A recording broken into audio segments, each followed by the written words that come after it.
መጽሐፈ ሳሙኤል ከአል ምዕራፍ 19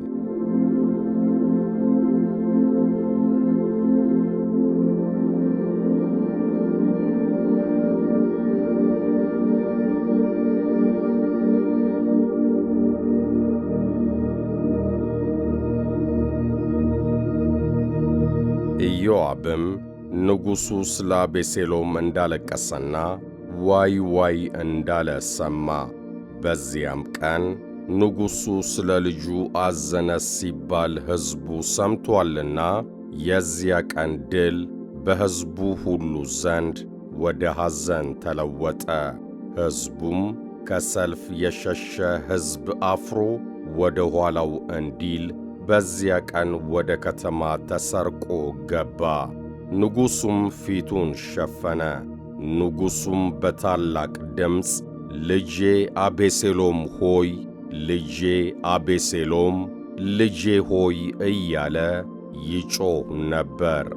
ኢዮአብም ወደ ንጉሡ ወደ ቤት ገብቶ እንዲህ አለ፣ ዛሬ ነፍስህንና የወንዶችና የሴቶች ልጆችህን ነፍስ የሚስቶችህንና የቁባቶችህን ነፍስ ያዳኑትን የባሪያዎችህን ሁሉ ፊት ዛሬ አሳፍረሃል።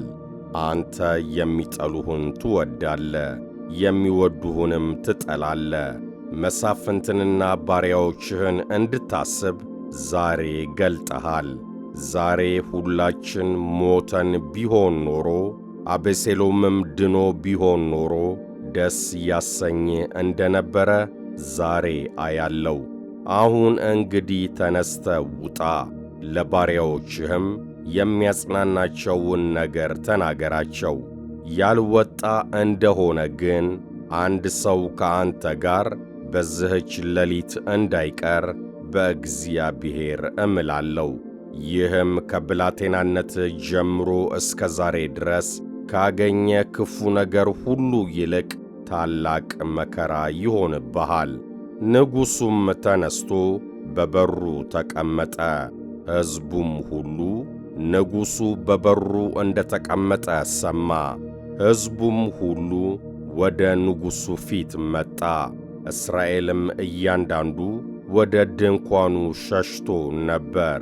ሕዝቡም ሁሉ በእስራኤል ነገድ ሁሉ ውስጥ ንጉሡ ከጠላቶቻችን እጅ ታድጎናል፣ ከፍልስጤማውያንም እጅ አድኖናል። አሁንም ስለ አቤሴሎም ከአገር ሸሽቶአል። በላያችን እንዲሆን የቀባነው አቤሴሎም በሰልፍ ሞቶአል። አሁንም እንግዲህ ንጉሡን ለመመለስ ስለምን ዝም ትላላችሁ እያለ እርስ በርሱ ይከራከር ነበር። ንጉሥም ዳዊት ለካህናቱ ለሳዶቅና ለአብያታር ልኮ እንዲህ አላቸው፣ ለይሁዳ ሽማግሌዎች እንዲህ ብላችሁ ተናገሯቸው፣ የእስራኤል ሁሉ ነገር ወደ ንጉሡ ደርሶአልና ንጉሡን ወደ ቤቱ ከመመለስ ስለምን ዘገያችሁ? እናንተ ወንድሞቼ የአጥንቴ ፍላጭና የሥጋዬ ቁራጭ ናችሁ። እናንተ ንጉሡን ከመመለስ ስለምን ዘገያችሁ? ለአሜሳይም አንተ የአጥንቴ ፍላጭና የሥጋዬ ቁራጭ አይደለህምን? በዘመንህም ሁሉ በኢዮአብ ፈንታ በፊቴ የሰራዊት አለቃ ሳትሆን ብትቀር እግዚአብሔር ይህን ያድርግብኝ፣ ይህንም ይጨምርብኝ በሉት። የይሁዳንም ሰዎች ሁሉ ልብ እንደ አንድ ሰው ልብ አድርጎ አዘነበለ። ወደ ንጉሡም ልከው አንተ ከባሪያዎች ሁሉ ጋር ተመለስ አሉት። ንጉሡም ተመልሶ እስከ ዮርዳኖስ ድረስ መጣ። የይሁዳ ሰዎች ንጉሡን ሊቀበሉ ንጉሡንም ዮርዳኖስን ሊያሻግሩ ወደ ጌልገላ መጡ። ከብራቂምም አገር የነበረው የብንያማዊው የጌራ ልጅ ሳሚ ከይሁዳ ሰዎች ጋር ዳዊትን ሊቀበል ፈጥኖ ወረደ። ከእርሱም ጋር ብንያማውያን የሆኑ 1000 ሰዎች ነበሩ። የሳኦልም ቤት ባሪያ ሲባ ከእርሱም ጋር 15 ልጆችና 20 ባሪያዎች ነበሩ። በንጉሡም ፊት ፈጥነው ዮርዳኖስን ተሻገሩ። ታንኳውም የንጉሥም ቤተሰብ ያሻግር ዘንድ ንጉሡም ደስ ያሰኘውን ያደርግ ዘንድ ይሸጋገር ነበር። ንጉሡም ዮርዳኖስን ከተሻገረ በኋላ የጌራ ልጅ ሳሚ በፊቱ ተደፋ።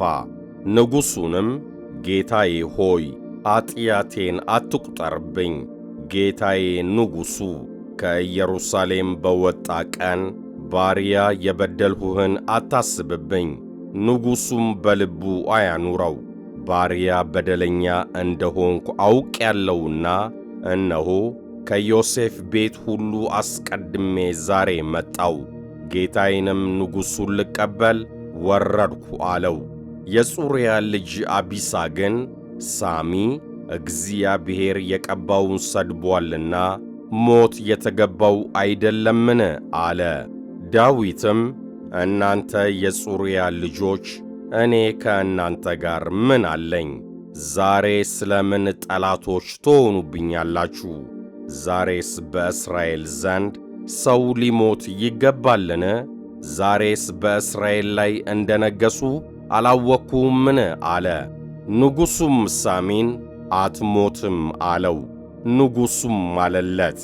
የሳኦልም ልጅ ሜምፊቦስቴ ንጉሡን ሊቀበል ወረደ።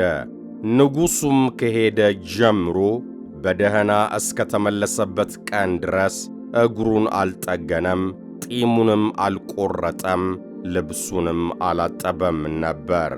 ንጉሡም ሊቀበለው ከኢየሩሳሌም በመጣ ጊዜ ንጉሡ ሜምፊቦስቴ ሆይ ከእኔ ጋር ስለምን አልወጣህም አለው።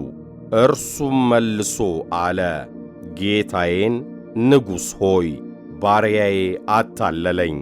እኔ ባሪያ አንካሳ ነኝና ከንጉሥ ጋር እሄድ ዘንድ የምቀመጥበትን አህያ ልጫን አልሁት።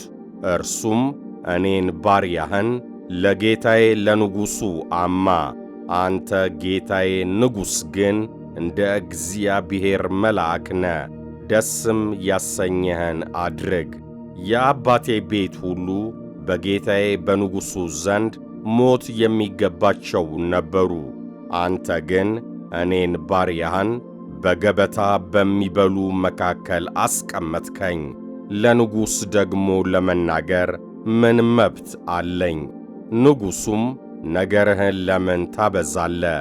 አንተና ሲባ እርሻውን ትካፈሉ ዘንድ ብያለው አለው። ሜምፊቦስቴም ንጉሡን ጌታዬ ንጉሡ በደህና ወደ ቤቱ ከተመለሰ እርሱ ሁሉን ይውሰደው አለው።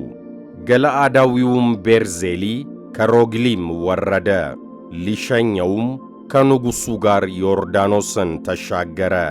ቤርዜሊም እጅግ ያረጀ የ80 ዓመት ሽማግሌ ነበረ፣ እጅግም ትልቅ ሰው ነበርና ንጉሡ በመሃናይም ሳለ ይቀልበው ነበር። ንጉሡም ቤርዜሊን በኢየሩሳሌም እቀልብህ ዘንድ ከእኔ ጋር እለፍ አለው። ቤርዜሊም ንጉሡን አለው፣ ከንጉሡ ጋር ወደ ኢየሩሳሌም እወጣ ዘንድ ከሕይወቴ ዘመን ምን ያህል ቀረኝ? ዛሬ የ80 ዓመት ሽማግሌ ነኝ። መልካሙንና ክፉውን መለየት እችላለሁን? እኔ ባሪያ የምበላውንና የምጠጣውን ጣዕሙን መለየት እችላለሁን? የወንዱንና የሴቱን ዘፈን ድምፅ መስማት እችላለሁን? እኔ ባሪያ በጌታዬ በንጉሡ ላይ ለምን እከብድብሃለሁ? እኔ ባሪያ ዮርዳኖስን ተሻግሬ ከንጉሡ ጋር ጥቂት ሊሄድ ነበር። ንጉሡ እንዲህ ያለ ወረታ ለምን ይመልስልኛል? እኔ ባሪያ ተመልሼ በከተማዬ በአባቴና በእናቴ መቃብር አጠገብ እባክህ ልሙት። ነገር ግን ባሪያህን ከማዕመን እይ፣ እርሱ ከጌታዬ ከንጉሡ ጋር ይለፍ፣ ደስ የሚያሰኝህንም ለእሱ አድርግ። ንጉሡም ከማዕም ከእኔ ጋር ይለፍ፣ ደስ የሚያሰኝህንም አደርግለታለሁ፣ አንተም ከእኔ የምትሻውን ሁሉ አደርግልሃለሁ አለው። ሕዝቡም ሁሉ ዮርዳኖስን ተሻገረ። ንጉሡም ተሻገረ። ንጉሡም ቤርዜሊን ሳመው፣ መረቀውም፣ ወደ ስፍራውም ተመለሰ።